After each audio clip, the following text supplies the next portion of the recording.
Welcome back to 60 Days In, the aftermath. We're here with Colonel Adger and the participants from Season 4 in the Fulton County Jail, and we're finally ready to discuss the surprise ending to Season 4. So let's show the clip of sort of what led up to the program being shut down.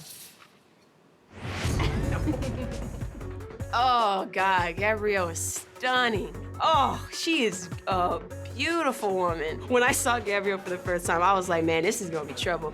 Gabrielle, she's feisty. She's really feisty.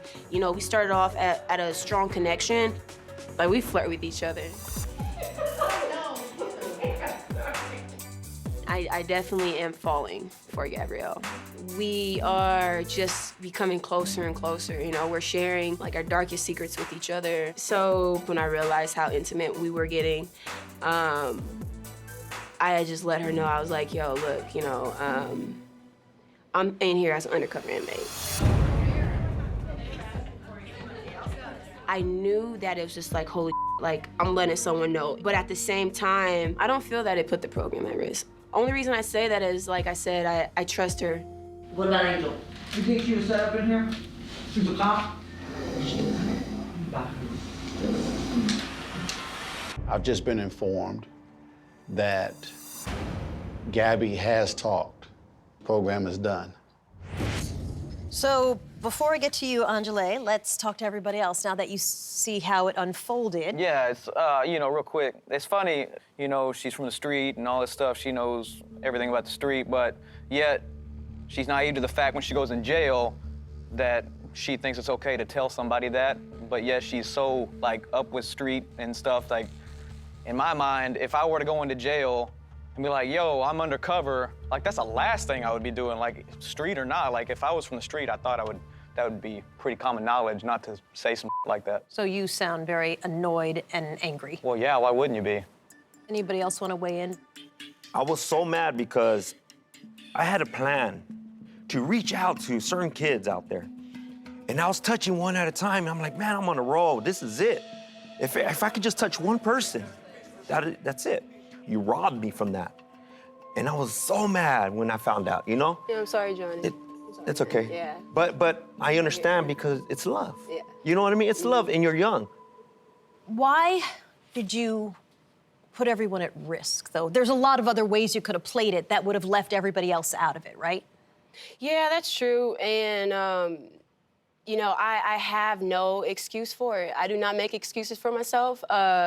I can't even give you an answer for that. You know, I am human, you know, and when I went into this program, I didn't look at those women as inmates. I looked at them as humans who made human errors. So I'm not about to judge somebody for what they've done or what they've been through, because I've seen it. It's different when you're from the hood and you see that pain and you feel that pain walking in somebody's shoes. That's why when Colonel Adger said, oh, he got a chance to walk in their shoes, he ain't walking in their shoes. He's a cop.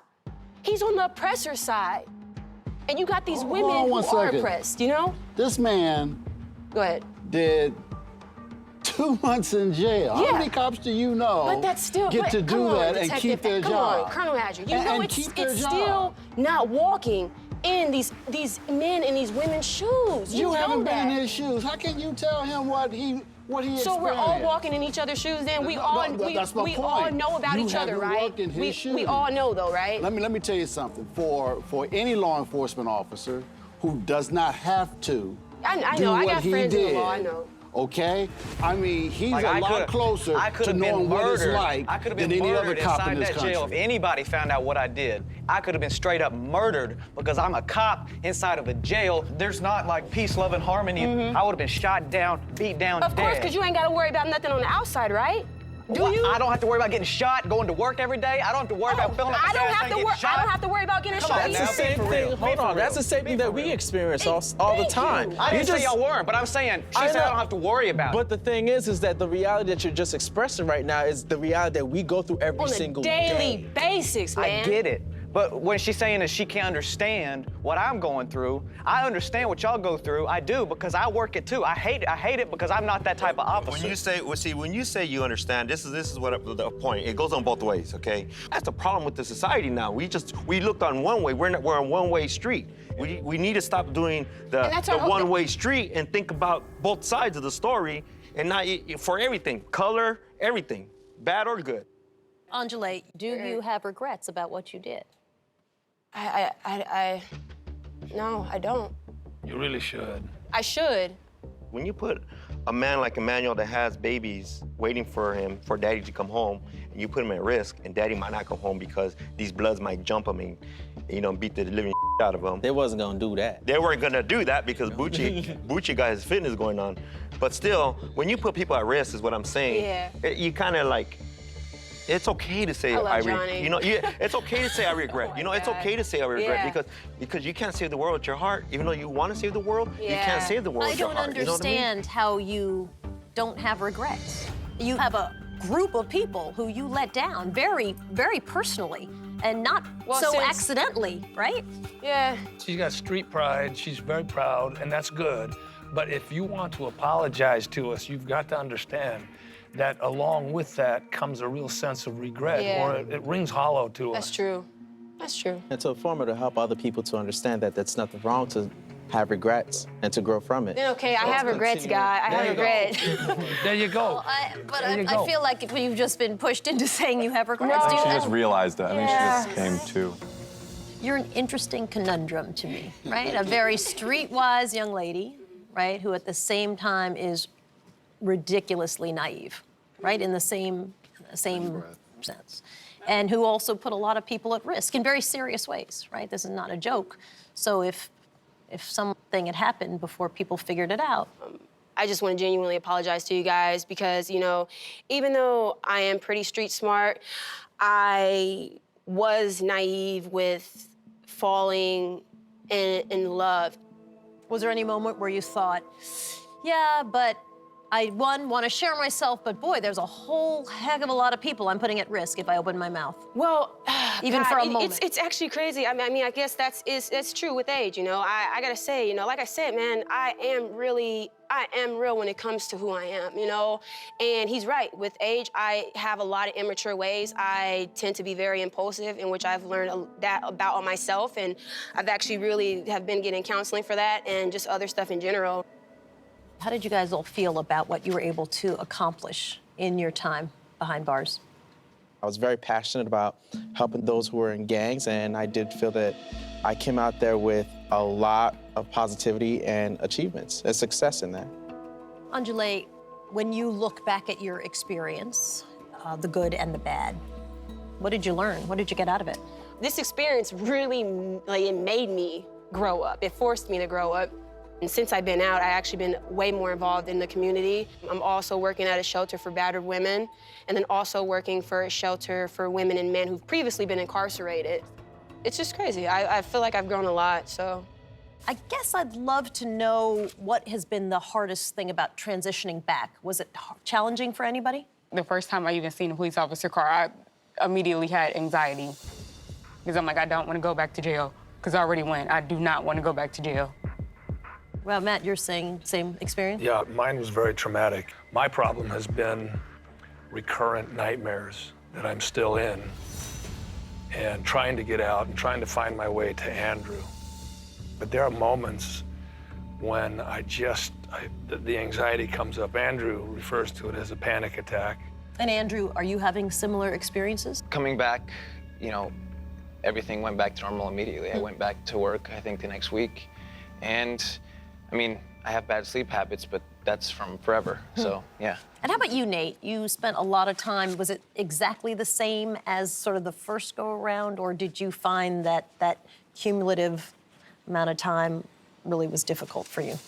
That initial 60 days was kind of, the shell shock, that initial, fear and, just kind of trying to figure everything out. Once I figured out how jail worked, it was just kind of So just sort of figuring out the system kind of took a lot of the stress out of every day. Ellen, how about for you? I slept fine in jail, depending on what cellmate you got, but it was when I got out, I mean, I couldn't sleep. I mean, it was even you had a nice huge bed to go. I mean, I wasn't comfortable there. Like I wanted my bed back from Fulton County because that's where I was comfortable, that's where I could sleep. And I slept on the couch just because it was so small and so narrow that I just felt comfortable there, so. Anybody outside of sleep issues? Oh, Anybody yeah. have, yeah? How about, Emmanuel, why don't you start for me? I think for a couple of weeks, I slept with the lights on because I was always used to the lights being on. And it was difficult because sometimes I'd wake up in the middle of the night thinking that someone just flashed a light through the window.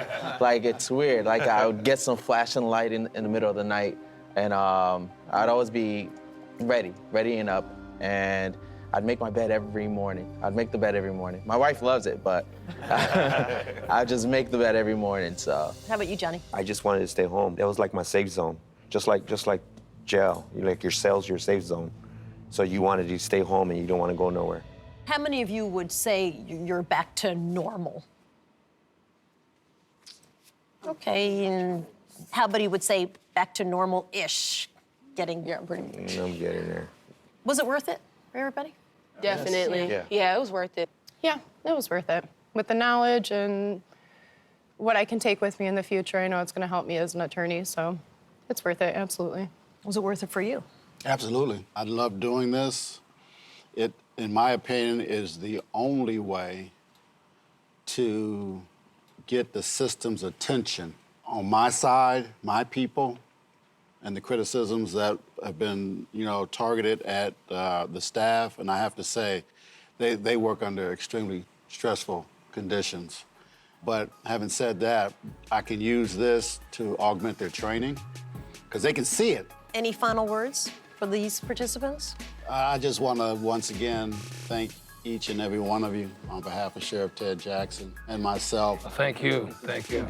You took time away from your families, your precious families.